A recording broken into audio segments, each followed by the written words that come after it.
fun fact, I already had a 5-minute speech that I already did without actually hitting record.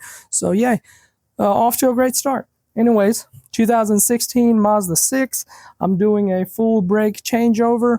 I'm doing the rotors and the brake pads. So I will show you how to actually take care of the front rotor and brake pad, and I will show you that disassembly process. I am going to be doing some painting on the brake pad carriage and the top of the piston. So you will see these OEM parts taken off, and then in a few hours I will be putting new parts on, but they'll just be red. It's the same parts, just cleaned up and rattle canned, because I can't afford Brimbos. Regardless, this is a 2016 Mazda 6, and we are going to just change the brakes on that. It is very important if you're doing the rear on these right here, since it has an electronic parking brake, to put the system into a service mode, which I do have a video of how to do that. So once you put the electronic parking brake into service mode, it allows you to deal with the rear calipers just like any other ones, so you can compress that piston without causing any damage or having to remove the electronic parking brake motor and using, I believe, like a Torx bit to like manually push back that motor all the way in. So when you go through the process, you don't have to do that. So it's still a fairly straightforward process, which you'll see the other video for the rear as well. So let's get started on the fronts. So for the fronts, it's just like anything else. So there's multiple ways of doing this. You can just take off the whole thing and then remove the separate parts, but I always start with removing the piston and swinging that out of the way, so when I'm hammering on the carriage bolts, it's not that hard and it doesn't mess anything else up. So you have to remove all of this so you can get the rotor off, and that's what I'm doing. I'm replacing the rotor as well, along with the brake pads, and that's how I do it. So all you need is a 14 mil, and make sure you're going the right way to remove it. If you can't get it by hand and you can't get an impact in there, I've always found that we're just a little love tap by a hammer.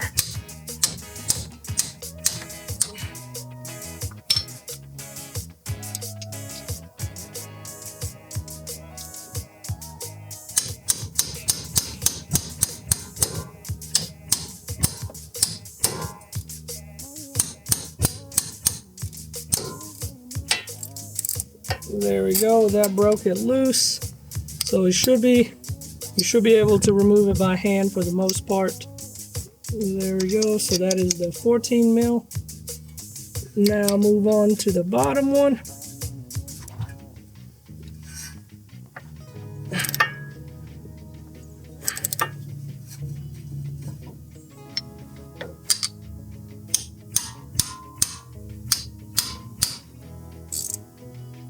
There we go.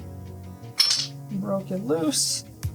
And like I said, by hand, you should be able to do majority of it once you break the parts loose. So once you have the piston carriage bolts removed, you can just take the whole assembly and move it out of the way.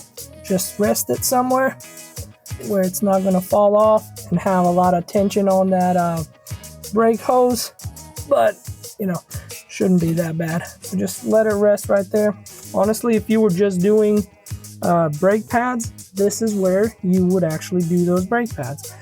We can go ahead and remove them. So all you're doing is just pulling the brake pads off. Mine, as you can tell, are definitely worn. That's the old part. There you go. That's the new one. Come on, girl.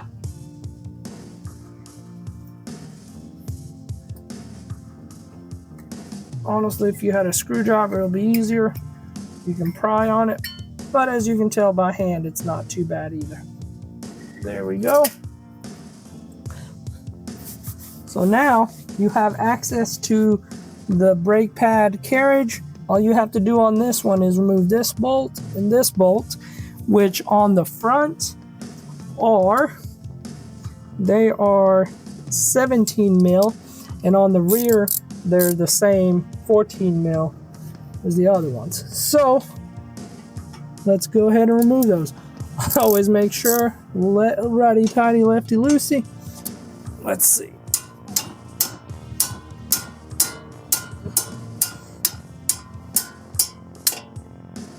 There we go.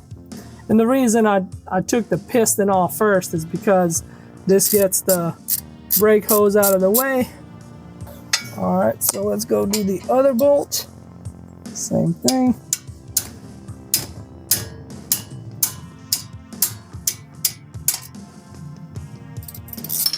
There we go. Simple as that. And like I said, once you break these bolts, usually you can get them off by hand without any issues. There you go. Put it off to the side. Same thing with the top one. There we go. Now you have the brake pad carriage, and if you're just replacing pads, you also have these old clips, which that hardware does come with your new kit, and that's all you would have to replace. But like I said, this is gonna turn red. I'm gonna clean it up really well and then rattle can it and paint it red. So when I come back to this video and reassemble this, this will be the same part, just a different color. So now that you have this off, you can set it to the side and actually work on getting the rotor off. Most of the time, these rotors, if it's an OEM car that hasn't had the brake change, usually they have this screw in here that I guess during the assembly process the employees put that in so that it holds the rotor straight as they're assembling it. This bolt has caused so much headache in people's lives because you always strip it. But if yours does have this on there, just get an impact screwdriver set. Harbor Freight will work just fine, and that will literally save you a headache. So just invest in that part and you'll need it. Don't borrow it from your neighbor, just go get one. But as you can tell, mine doesn't have that, which is great. So now I can remove the rotor, but as you can tell, it's on there pretty sturdy, because all this rust and heat has fused to the hub in a way. But regardless, don't stress. All it takes is just some big beatings with a hammer, and that sucks, but honestly that's what it is. As you are doing this, be mindful of your studs so you don't damage those, but I would just slowly walk around it and break that rust loose, and then everything will be good.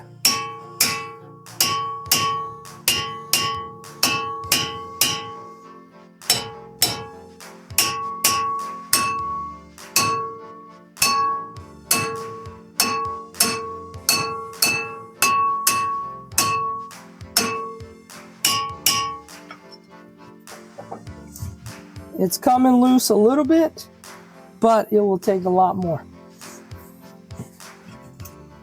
Be mindful of your caliper so it doesn't fall off.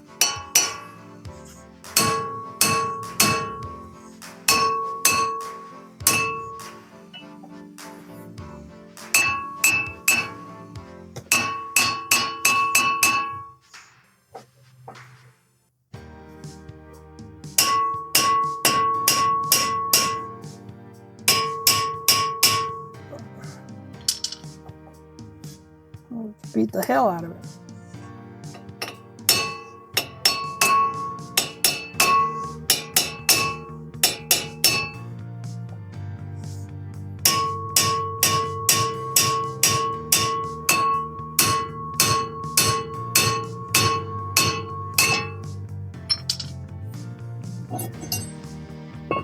So now that we have woken up the neighbors a few streets over and my ears are ringing, we have the rotor off. As you can tell, this is the culprit.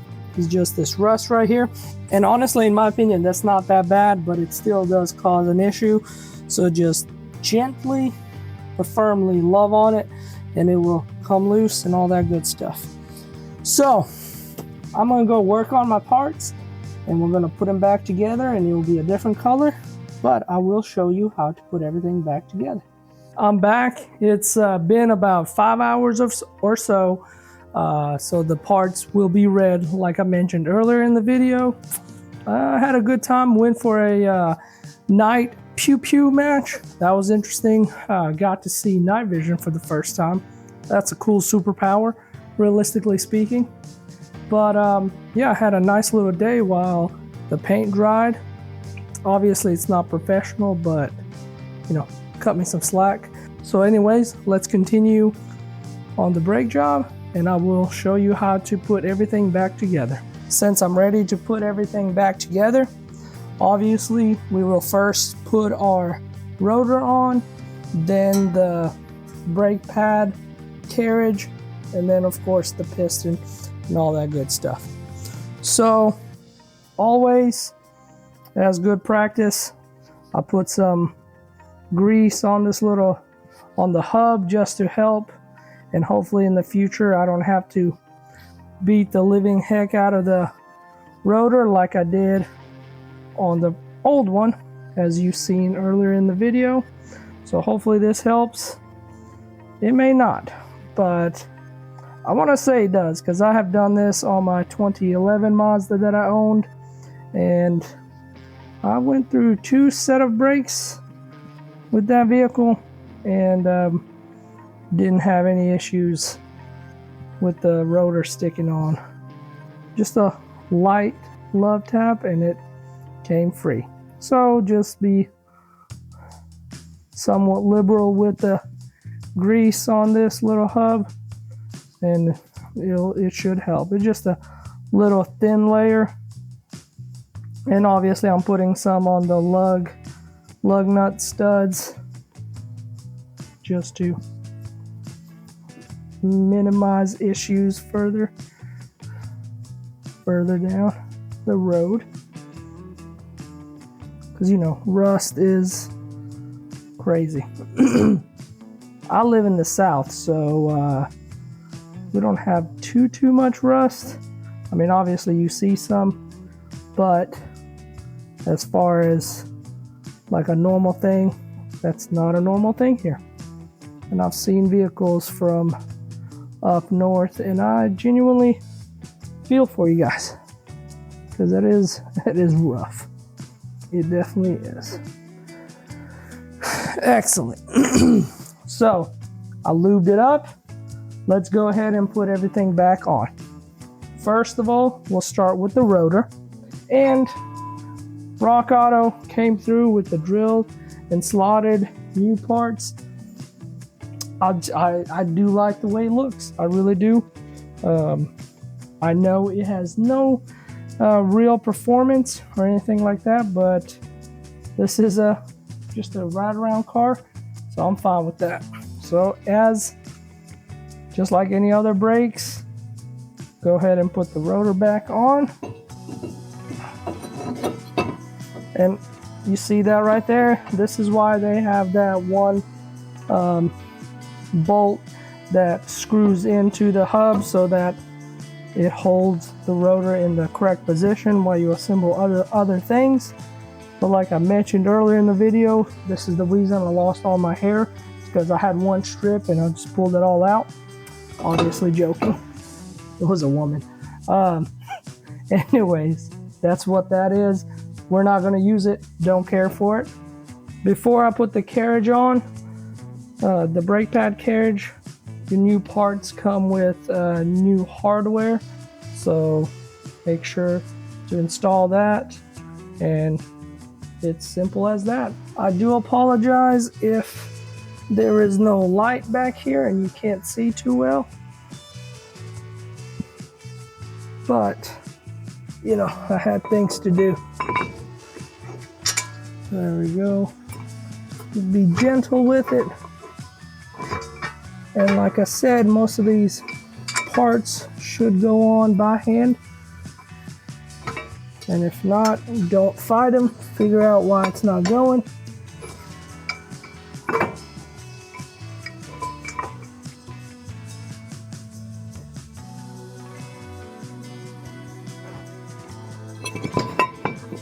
Come on, girl.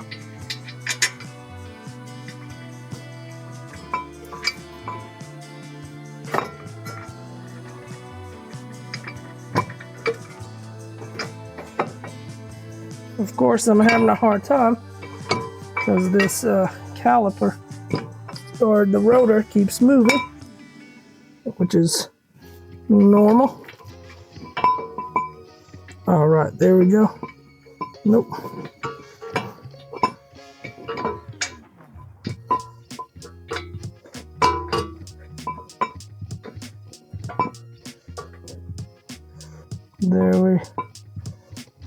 There we go. That one caught. So we're gonna start with that one on the bottom. Let's get the top.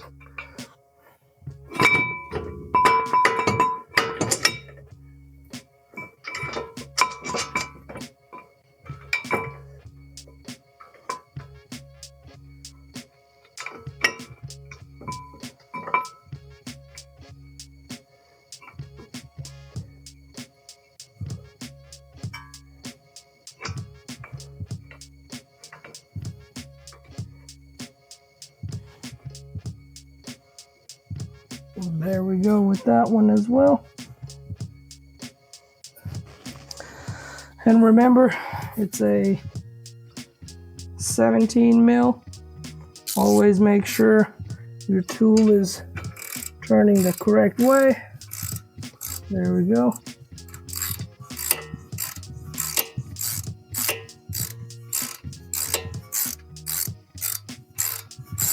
Like I said, this should be very easy, or honestly hand tight without any issues. And basically it is going in hand tight. There we go on that one. Move the caliper out a little bit out of move the move the caliper out of the way.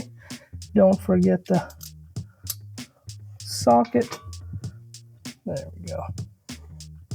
Lefty tighty, righty loosey. Right, is that what it's supposed to be? There we go. Come on, girl.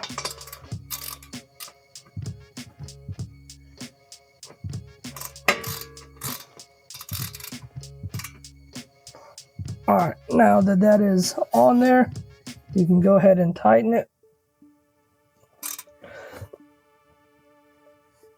You know, just want it hand tight, or a little bit more than hand tight. I personally go 800 foot-pounds, but that's not necessary. There we go. Yep, it does spin okay. So now that the brake pad carriage is on and fully secured, you can go ahead and put the brake pads in.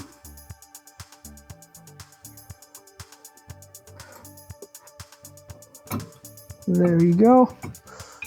Same thing for the back one. There we go.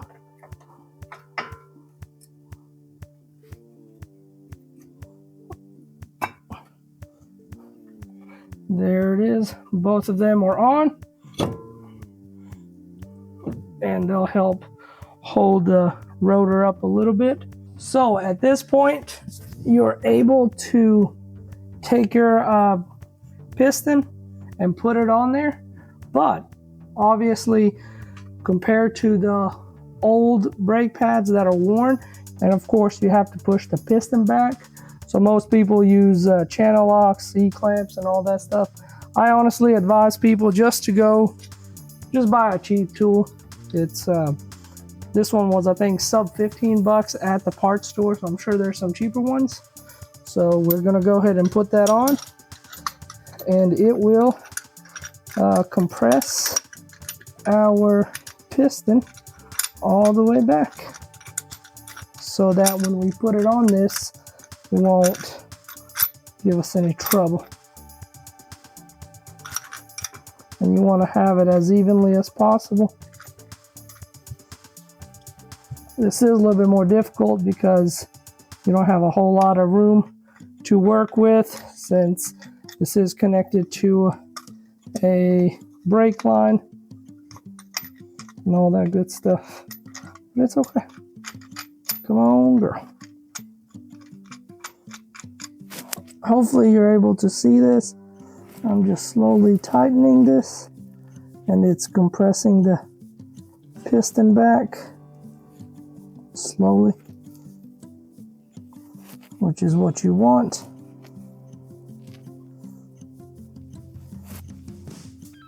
And with new pads, obviously you want to go as far as you can, or just enough to clear the new tolerance or the new distance. But there you go.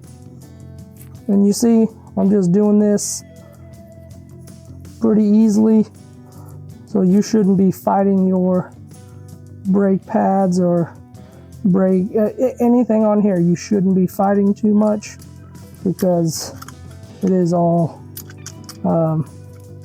hand tight and all that good stuff. There we go. So now that I have the piston compressed, I can just slide this over the new pistons, or the new brakes, and look, there it is. It's going over. You may have to compress this a little bit to slide it through. There we go, right there. Now you can put in the 14 mil bolts, and like I said, everything should be hand tight. And prior to me putting these on, I definitely put anti-seize on. That is something that you need to do. Like I said, most of the time, all of this stuff needs to be hand tight, and it should go on without issue. And there we go. Now I'm going to finish it up. And with the 14 mil,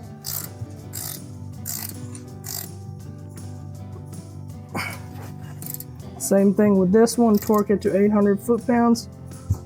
I'm joking. Just a little snug fit. Snug fit. Good. We got it. So that is it. That is all that it takes to do the brakes on this 2016 Mazda 6. The only other thing left to do is to stare at it.